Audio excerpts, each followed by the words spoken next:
Physicists from the LHCb collaboration at the Large Hadron Collider at CERN said they observed the Hyperon Decay in Proton-proton collisions. Rare decays of known particles are a promising tool for exploring physical phenomena beyond the standard model SM of particle physics.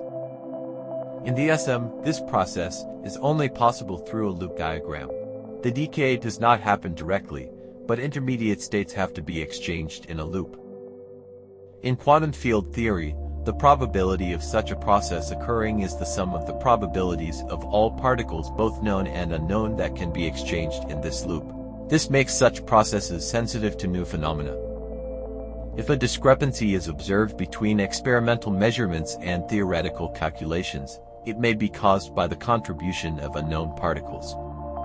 These particles could be exchanged in the loop or directly mediate this decay by interacting with a quark and decaying into a pair of muons.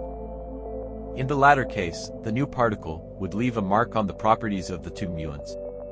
Proton-proton collisions are so-called flavor-changing neutral current processes, which are only allowed at the loop level of the SM. The LHCb collaboration reported the observation of a rare Hyperon Decay on 15 International Conference on Beauty, Charm, and Hyperons in Hadron Interactions Beach 2024 to be held in Charleston, South Carolina, USA. The exact determination of the branching fraction is reserved for a future publication.